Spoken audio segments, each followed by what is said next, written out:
இந்த hair dye ரெண்டே ரெண்டு பொருளை வச்சு தான் செய்திருக்கிறோம். கேரளத்து பெண்களுடைய முடி வந்து நல்லா கருமையாக இருக்கிறதுக்கு முக்கியமான காரணம் இந்த உளுந்து தாங்க. உளுந்தை வச்சு தான் இந்த ஹேர் டையை நம்ம ப்ரிப்பேர் பண்ணியிருக்கோம். இந்த உளுந்துனால ஹேர் டை பண்ணி கேரளத்து பெண்கள் அப்ளை பண்ணிக்கிட்டு இருக்கிறதுனால தான் அவங்களுடைய ஹேர் வந்து நல்ல நீளமாக கருகருன்னு இருக்குது. இந்த ஹேர் டை வந்து என்னுடைய ஃப்ரெண்டு ரெஃபர் பண்ணாங்க கேரளத்துலேருந்து. இப்போ நம்ம அதை எப்படி பண்ணுறது, இந்த உளுந்து ஹேர் டை பண்ணுறதுக்கு ஒரு பாத்திரம் எடுத்துக்கோங்க. இரும்பு கடாய் தான் அப்படின்னு இல்லை, நல்லா அடி கனமாக இருக்கிற பாத்திரமாக பார்த்து எடுத்துக்கோங்க. அதில் நம்ம நல்லா வந்து ஸ்டவ் ஆன் பண்ணிவிட்டு சிம்மில் வச்சுட்டு உளுந்து 2 டீஸ்பூன் அளவு எடுத்துக்கோங்க. இந்த உளுந்து வந்து நம்மளுடைய ஹேர் பேக்காக நம்ம யூஸ் பண்ணும்போது நல்ல ஒரு பெஸ்ட்டான ஹேர் க்ரோத்தை கொடுக்கும். இந்த ஹேர் டையில் நம்ம யூஸ் பண்ணும்போது நம்மளுக்கு ஒரு கருகருன்னு முடியை வந்து கொண்டு வந்துடுங்க. ஒரு நொடி போதும், ஒரு நொடியிலேயே நம்மளுடைய ஹேர் வந்து நல்லா கருமையாக மாறிடும். இப்போது இந்த உளுந்தோட நம்ம முக்கியமான இன்னொரு பொருள் என்ன சேர்க்க போகிறோம் அப்படின்னா கருஞ்சீரகம். கருஞ்சீரகமும் நம்ம எவ்வளோ உளுந்து எடுக்கிறோமோ அதே குவான்டிட்டியில் எடுத்துக்கோங்க.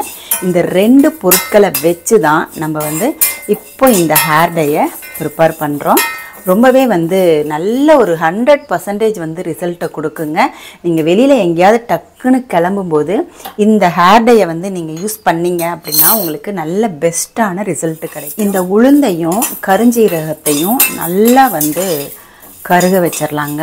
கருஞ்சீரகம் வந்து நம்மளுடைய ஹேர் க்ரோத்துக்கும் சரி, முடியை நல்லா கருமையாக லாங் லாஸ்ட்டாக வைக்கிறதுக்கும் சரி ரொம்பவே யூஸ்ஃபுல்லாக இருக்கும். உளுந்து பேக் வந்து நம்ம ரெகுலராக தலைக்கு போட்டுட்டு வந்தோம் அப்படின்னா ஹேர் க்ரோத் வந்து செம்மையாக இருக்குங்க.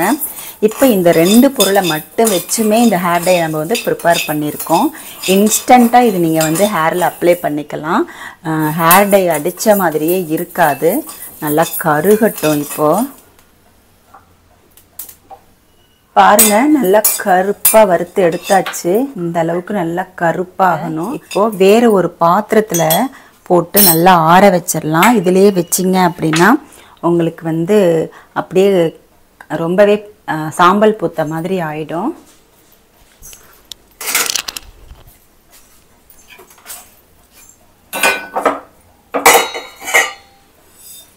இப்போ இது ஒரு தட்டில் இப்போது இதை ஒரு தட்டில் நான் போட்டுட்டு நல்லா அப்படி பரப்பி விட்டுருங்க. ஃபேன் காற்றுல நல்லா ஆறட்டும். இப்போ பாருங்கள், நல்லா ஆறிடுச்சு. இதை நம்ம வந்து ஒரு மிக்ஸி ஜாரில் போட்டுக்கலாம். நல்லா வந்து நைஸாக பவுடராக அரைச்சி எடுத்துக்கலாம். இன்னும் கொஞ்சம் கொரகரன்னு இருக்குது, அரைச்சிக்கலாம். இப்போ பாருங்கள், நல்ல ஃபைன் பவுடராக ஆகிருக்கு. இருந்தாலும் இதை நம்ம ஒரு வாட்டி சலிச்சு கூட எடுத்துக்கலாம். டீ வடிகட்டி இருக்கு இல்லையா, அதை வச்சு நீங்கள் சலிச்சு எடுத்துக்கோங்க. பாருங்கள், இந்த மாதிரி கையில் பண்ணிங்கனாலே போதும், நல்லா நைஸாக விழுகும். பாருங்கள்,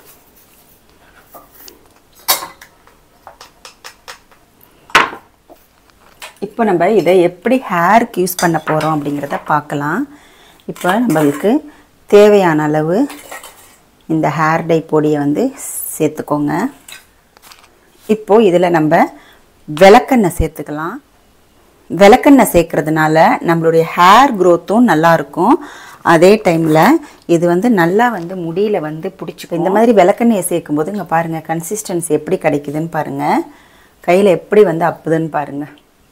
இந்த ஹேர் டையை நீங்கள் வந்து ஒரு ஏர்டைட் பாக்ஸில் வந்து ஸ்டோர் பண்ணி வச்சுட்டு எப்பெல்லாம் தேவையோ அப்போல்லாம் நம்ம எடுத்து யூஸ் பண்ணிக்கலாம்.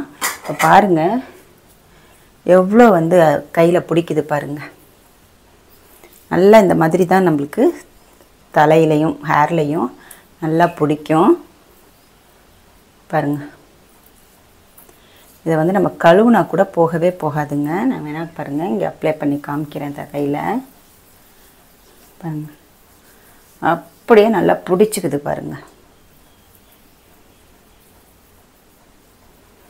நல்லா பிடிக்குது பாருங்கள்.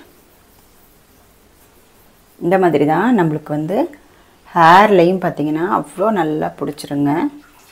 இப்போ நான் வந்து கழுவி காமிக்கிறேன் பாருங்கள். கையில் இருக்கிறது போகவே போகாதுங்க.